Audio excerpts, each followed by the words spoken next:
तो आपका स्वागत है आपके इस YouTube channel AK study point पर।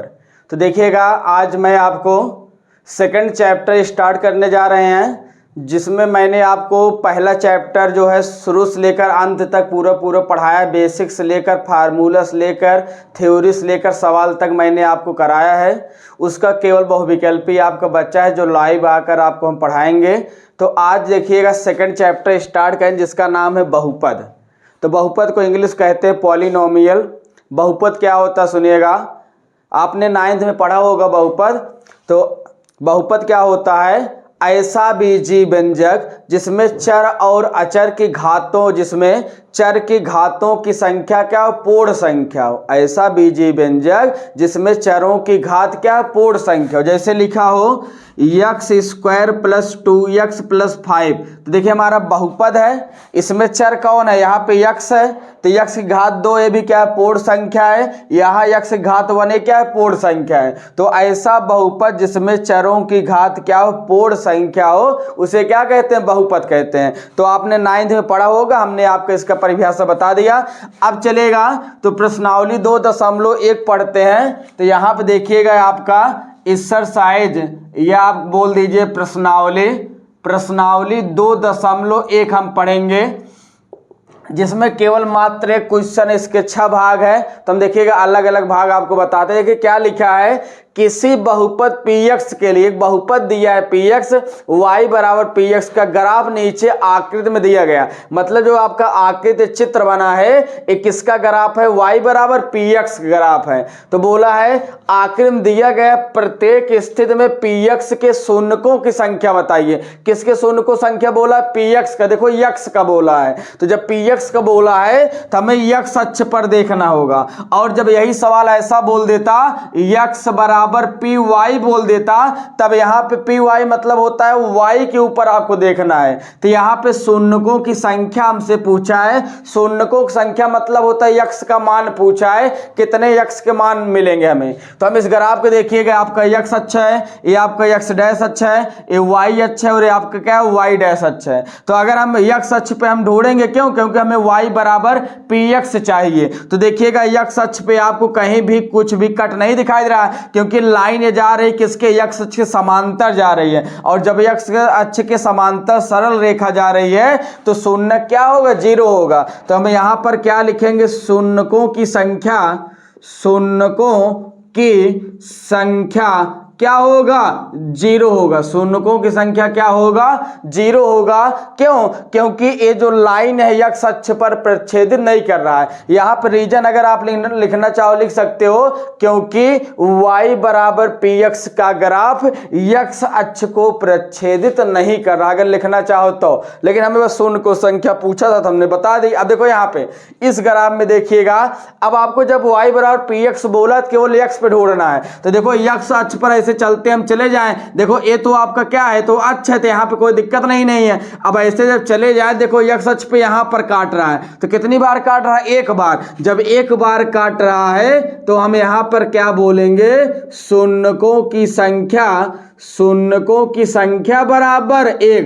x अक्ष पर कोई भी रेखा जितनी बार काटेगा उतने आपको x का मान, उतना आपको x का मान हमें प्राप्त होगा। और जितना x का मान हमें प्राप्त होगा, अर्थात जितने बिंदु पर वो काटेगा उतने हमें क्या होंगे, शून्यक होंगे। तो अगर इसका लिखना चाहो लिख सकते हो कि जो एक ग्राफ है x अक्ष को एक बिंदु पर प्रच्छेदित कर रहा है, x अक्ष को एक बिंदु पर प्रच्छेदित कर रहा है, अतः शून्यकों की संख्या 1 होगी। तो आप इसका स्क्रीनशॉट ले लीजिए, उम्मीद होगा आपने स्क्रीनशॉट ले लिया होगा। अब चलिए देखते हैं इसका तीसरा और चौथा क्वेश्चन। अगर आप देखते हैं, तभी हमने आपको बताया था px पे हमें ढूंढना है, तो मतलब x अक्ष पर हमें ढूंढना है। तो x अक्ष पे देखो हम चलेंगे ऐसे, देखो एक बार यहाँ पर आपका भी प्रच्छेदित कर रहा है, और आगे जाएंगे तो यहाँ पर प्रच्छेदित कर रहा है, और आगे जाएंगे तो यहाँ पर प्रच्छेदित कर रहा है। तो x अक्ष पर है कितने बिंदु पर प्रच्छेदित कर रहा है, आप कहोगे 3, 1, 2, 3, तो जब 3 बिंदु पर प्रच्छेदित कर रहा है तो हम यहाँ पर क्या कहेंगे कि हमारी जो शून्यकों की संख्या होगी, शून्यकों की संख्या कितनी हो जाएगी? 3 हो जाए। क्यों 3 होगा? क्योंकि यह जो ग्राफ है इस पर x अक्ष पर 3 बिंदुओं पर क्या कर रहा है? प्रच्छेदित कर रहा है। इसी प्रकार हम अगर इस पे देखोगे, देखो यहां से चलेंगे, देखो एक बिंदु पर प्रच्छेदित कर रहा है और ए आपका दूसरे बिंदु पर प्रच्छेदित कर रहा है, तो यहां पे लिखेंगे शून्यकों की संख्या, शून्यकों की संख्या।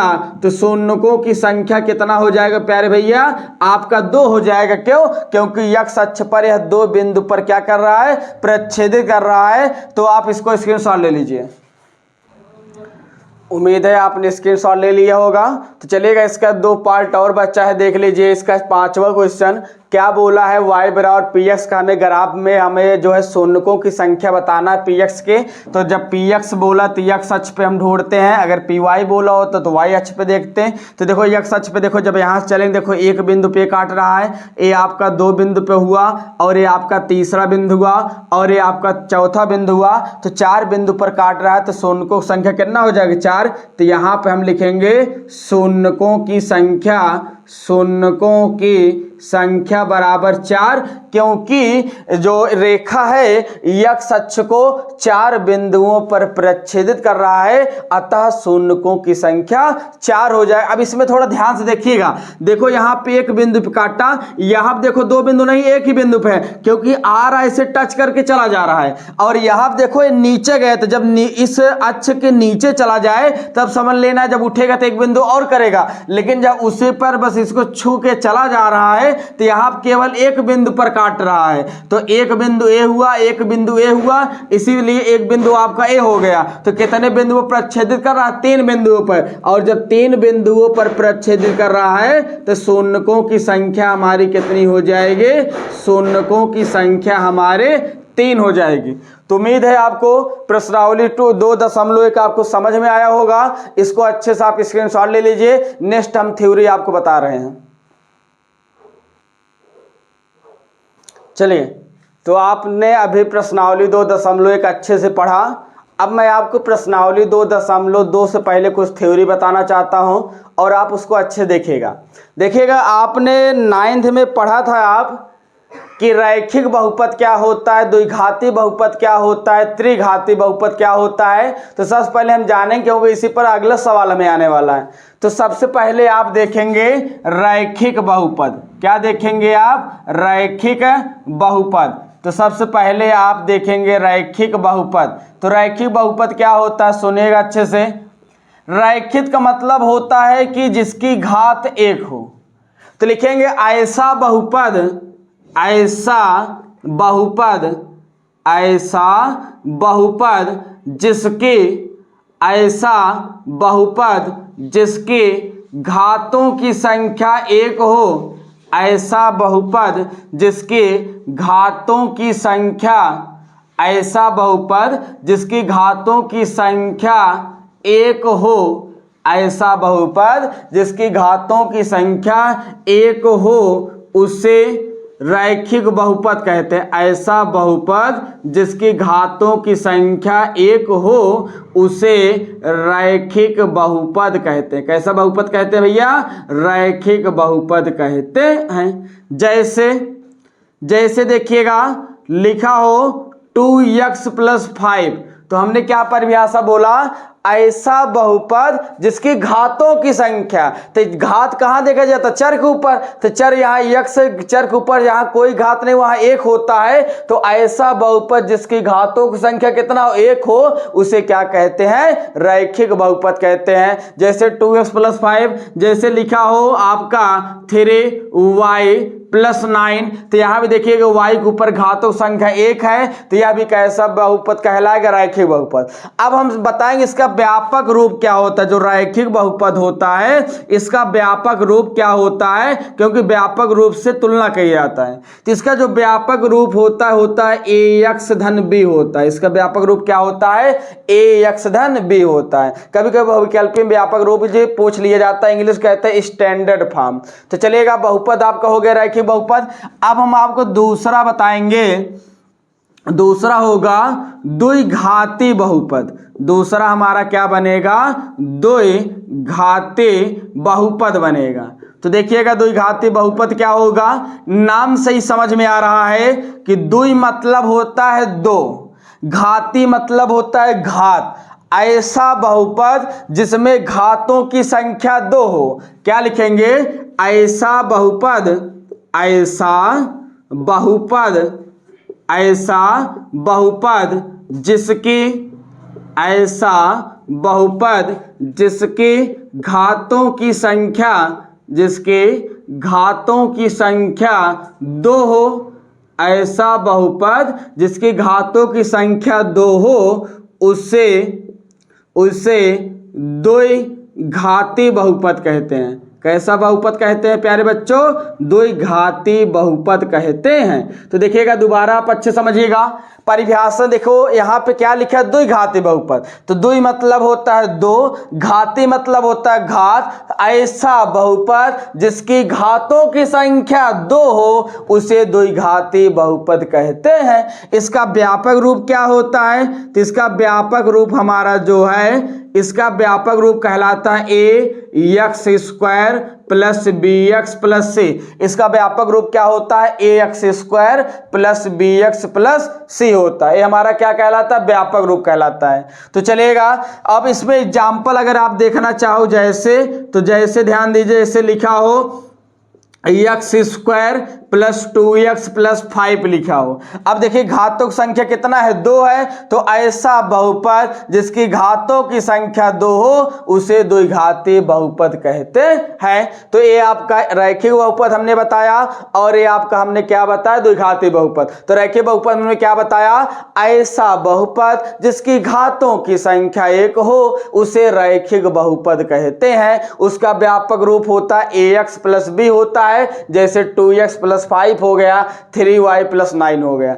अगले हमने आपको बताया द्विघाती बहुपद, ऐसा बहुपद जिसकी घातों की संख्या दो हो, और उसे द्विघाती बहुपद कहते हैं। जैसे आपका इसका व्यापक रूप हो जाता है ax square plus bx plus c होता है, जैसे x square plus 2x plus 5। अगला देखिएगा, हम आपको त्रिघाती बताते हैं, इन्हें 3 पर सवाल बनता है। तो अगला होता है त्रिघाती बहुपद। अगला हमारा क्या होता है, त्रिघाती बहुपद। तो अगला हम तीसरा जो हेडिंग डालेंगे, तीसरा हमारा होगा त्रिघाती बहुपद। देखिए नाम से ही समझ में आ रहा है, त्रि मतलब होता है तीन, घाती मतलब होता है घात। ऐसा बहुपद जिसकी घातों की संख्या तीन हो, तो हम परिभाषा क्या बोलेंगे मेरे प्यारे बच्चों, लिखेंगे ऐसा बहुपद, ऐसा बहुपद जिसकी घातों की संख्या, जिसके घातों की संख्या, जिसके घातों की संख्या कितनी हो, तीन हो। ऐसा बहुपद जिसकी घातों की संख्या तीन हो, उसे त्रिघाती बहुपद कहते हैं। कैसा बहुपद कहते हैं, त्रिघाती बहुपद कहते हैं। ऐसा बहुपद जिसकी घातों की संख्या तीन हो, उसे त्रिघाती बहुपद कहते हैं। तो अगला देखिए, इसका व्यापक रूप क्या होता है, तो इसका व्यापक रूप होता है a x cube plus b x square plus c x plus d. ये हमारा क्या कहलाता है, व्यापक रूप कहलाता है।